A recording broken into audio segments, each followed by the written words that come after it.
Bismillahirrahmanirrahim. Assalamualaikum warahmatullahi wabarakatuh. Alhamdulillah wassalatu wassalamu ala Rasulillah Sayyidina Maulana Muhammad ibn Abdullah wa ala alihi wa sahbihi wa mawalah amma ba'd. Perkenalkan, nama saya Tegar Muhammad Mus'ab, biasa dipanggil Tegar. Saya mahasiswa semester 1 Fakultas Adab dan Humaniora, jurusan Tarjamah di UIN Syarif Hidayatullah, Jakarta. Pada kesempatan kali ini saya ingin membahas mengenai partikel la negasi absolut atau yang biasa kita dengar dengan istilah la an-nafiyah lil jinsi. Sebelum kita masuk ke dalam materi kita, ke dalam materi la an-nafiyah lil jinsi ini, la negasi absolut, kita alangkah baiknya kita mengenal atau mengetahui macam-macam kedudukan la pada kalimat nominal.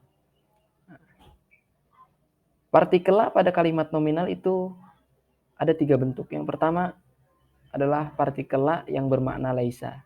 Yang kedua, la sebagai konjungsi atau la atof, dan yang terakhir adalah la negasi absolut. Contohnya la rajulana imun. La rajulana imun.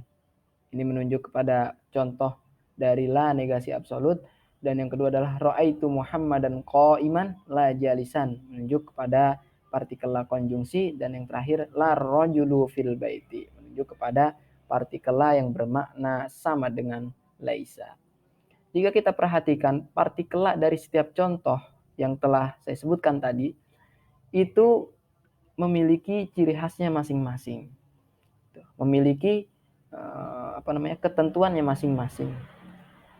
Kenapa partikel la yang pada contoh pertama itu dikatakan la negasi absolut? Kenapa partikel la yang di contoh kedua itu disebut dengan la konjungsi, atau yang terakhir disebut dengan la yang bermakna laisa? Itu memiliki ketentuannya masing-masing, teman-teman. Nah, untuk mengetahui lebih lanjutnya, teman-teman bisa belajar lebih lanjut atau bisa mendengarkan video ini hingga selesai. Tetapi karena video ini hanya membahas tentang partikel la negasi absolut, maka selebihnya teman-teman dianjurkan untuk mencari secara mandiri aja, teman-teman, gitu ya. Oke, tolong diperhatikan karena kita sudah masuk dalam materi. Partikel la negasi absolut. Partikel la negasi absolut ini, teman-teman, memiliki fungsi yang sama seperti halnya dengan partikel inna dan partikel sejenisnya. Nah, partikel inna memiliki subjek inna, predikat inna, atau yang biasa kita kenal dengan isim inna dan khobar inna. Maka partikel la juga memiliki subjek la dan khobar la, gitu, teman-teman. Bedanya apa? Partikel la menjadikan subjeknya berkasus akusatif tanpa nunasi. Nah, kalau partikel inna itu menjadikan subjeknya berkasus akusatif, entah dia dengan nunasi atau tanpa nunasi, itu tergantung subjeknya. Jika subjeknya berkasus atau jika subjeknya berupa nominal indefinite, maka subjeknya itu dipastikan berkasus akusatif dengan nunasi. Tapi berbeda dengan la. Jika subjeknya berbeda dengan la, walaupun subjeknya indefinite, la tersebut menjadikan partikel la ini menjadikan subjeknya ini berkasus akusatif tanpa nunasi. Nah, contohnya seperti ini, la rajula fil ghurfati. Tidak ada satupun pemuda di dalam ruangan. Kita lihat nomina setelah la yang merupakan subjek la itu berkasus akusatif tanpa nunasi, teman-teman. Nah, selanjutnya, untuk mengetahui atau mengidentifikasi bahwasanya partikel yang ada pada sebuah kalimat itu adalah partikel la negasi absolut, maka kita harus mengetahui ketentuan-ketentuan yang ada pada negasi absolut. Nah, sini ketentuan yang pertama ialah subjek la. Ingatin, subjek la harus berupa nomina indefinite. Tadi saya katakan nomina indefinite adalah isim nakiroh, teman-teman. Nah, bagaimana jika misalkan setelah partikel la ini nomina definite atau isim ma'rifah, maka partikel la itu bukan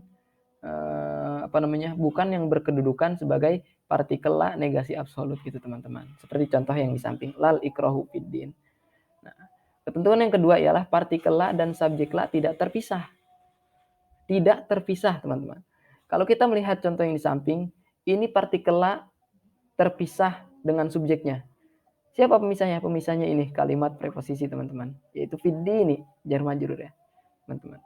Nah,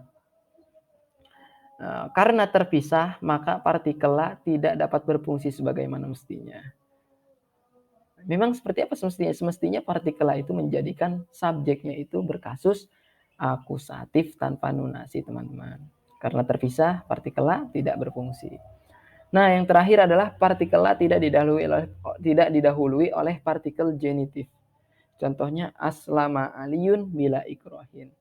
Nah, sini kita lihat karena partikel la didahului oleh partikel genitif yaitu partikel ba, maka partikel la tidak berfungsi. Tidak berfungsi atau tidak dapat menjadikan subjeknya itu berkasus akusatif tanpa nunasi. Nah, berikut adalah contoh yang saya ambil dari Al-Quran, teman-teman. La ikraha fiddin. Nah, ini adalah la dalam kalimat ini adalah la negasi absolut. Kenapa? Karena ketentuan-ketentuan yang ada pada negasi absolut itu ada semua dalam kalimat ini, teman-teman. Oke, selanjutnya tolong diperhatikan teman-teman. Apabila partikel la dalam sebuah kalimat itu lebih dari satu, maka partikel la itu dapat berfungsi atau tidak berfungsi. Maksudnya berfungsi ini dapat menjadikan subjeknya itu berkasus akusatif tanpa nunasi. Dan tidak berfungsi ya sebaliknya, tidak dapat menjadikan subjeknya itu berkasus akusatif tanpa nunasi. Nah, seperti contoh, kita perhatikan contoh fala rafasa wala fusuq wala jidala fil hajj. Perhatikan subjek-subjek dari subjek-subjek la yang ada pada contoh tersebut pada kalimat ini. Fala rafasa adalah subjeknya, fusuq adalah subjeknya, jidala adalah subjeknya. Nah, di sini kita lihat partikelanya diulang-ulang atau lebih dari satu dalam satu kalimat ya teman-teman. Dan ini subjeknya itu berkasus akusatif tanpa nunasi akibat partikel la.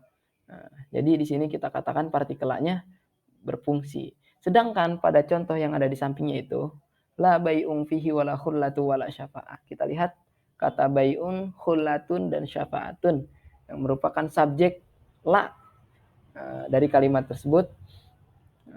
Di sini tidak terpengaruhi oleh partikel la, teman-teman. Padahal partikel la tersebut adalah partikel la negasi absolut ya teman-teman. Tapi subjeknya ini tidak berkasus akusatif tanpa nunasi, yaitu karena apabila partikel la lebih dari satu dalam sebuah kalimat, maka partikel la-nya bisa berfungsi atau tidak berfungsi, teman-teman. Mungkin cukup sampai sini, kurang lebihnya mohon maaf. Allahul muwaffiq ila aqwamit thoriq. Assalamualaikum warahmatullahi wabarakatuh.